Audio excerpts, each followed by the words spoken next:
Hi, my name is Liz Beeling. I'm a senior majoring in sociology with a minor in sustainability, and I'm excited to be here to talk about waste today. Hi, my name is Chad Coffey.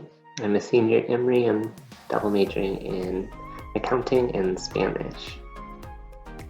Hi, my name is Julia Danko. I'm a freshman at Oxford College of Emory. Hi everyone, my name is CJ O'Brien. I'm currently a second year student in the Masters in Development Practice program in the Laney Graduate School, and I'm also an academic fellow with Oceana working on plastic pollution campaigns in the state of Georgia. Someone asked a question saying, I find it difficult to cut down on packing waste after a certain point. What more can I do to make progress towards being zero waste? This is a really good question. It can be really difficult to get further towards zero waste, and we recognize that there's a lot of challenges and barriers that make it even harder for you. One great way to reduce your packing waste is to shop at bulk stores with reusable containers, but we know that sometimes it can be a little difficult to get to these places, and especially with COVID-19 restrictions, a lot of places have stopped doing bulk shopping. So one way to kind of get around this and to work kind of outside of your personal waste is by advocating for your state and local legislators to implement single-use plastic bans. You can get your friends involved with this and do things like writing letters to your representatives. So far, there have been a lot of really great strides in the Emory area. Recently, Clarkston, the Atlanta Airport, and Fulton County all passed single-use plastic bans, but there's still a lot of work to be done. So I hope that's helpful and gives you some ideas. And please don't hesitate to reach out if you have any more questions about zero waste. So electronic waste is taken through Emory's Library and Information Technology Services, and then it's given to our vendor, who is Premier Surplus. And from there, they shred the electronics and sort them into their components, like the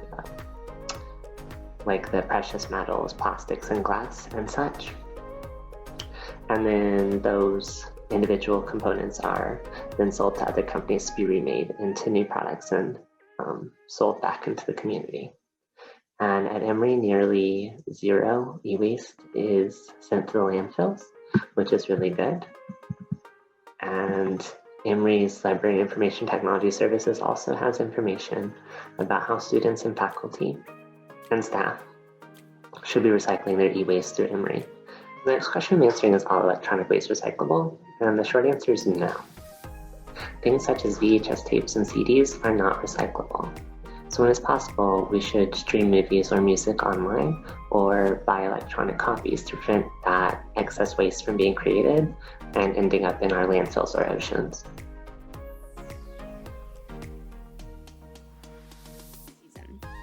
One of the best ways is to buy locally made and locally grown products, since they support local economies, help the environment, and allow us to avoid buying goods from large corporations like Amazon, as well as reducing the carbon emissions that are expended when we buy products that are shipped across the country or across the world.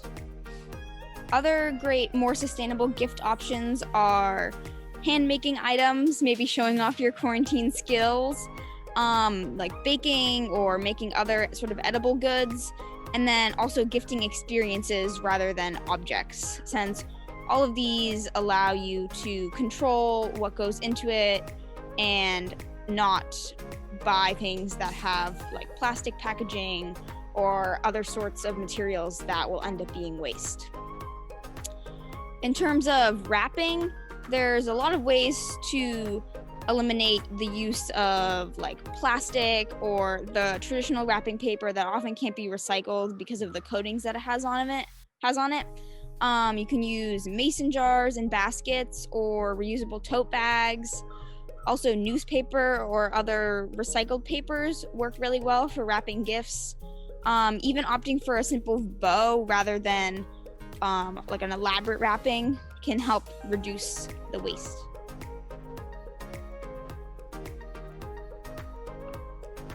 So in 2018, Emory University implemented a waste policy to make land diversion accessible and educational for all who live, work, and learn at Emory. So there are a few ways Emory is reaching their 95% diversion goal.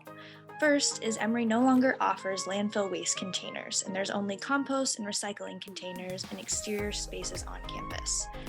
The second is Emory is working with the procurement team and Emory's vendors to try to reduce the amount of unnecessary waste, especially waste like styrofoam that cannot be easily recycled. And finally, last year, about 72% of Emory's total waste was diverted from landfills, which is 4,261.51 tons diverted out of 5,923.34 tons of total generated waste. So with the pandemic, we haven't really been able to bring our reusable thermoses into cafes and coffee shops, but I still really so I've been trying to avoid going there because I don't want to get the single-use cups. But I really like lattes, so I have this little milk frother that I got that allows me to make frothed milk and make my own lattes, and it's been pretty great. I can make them at home and I don't have to spend the money on the lattes at the cafes, and I can save the plastic cups that I would have gotten. So I am most passionate about reducing the amount of plastic that I use. And so the way that I reduce waste is by bringing reusable utensils with me everywhere. So there's a fork, a spoon, knife, and a straw. So that whenever I go to a restaurant, if I order takeout or anything, I can opt out of having plastic and I can just use my reusable utensils.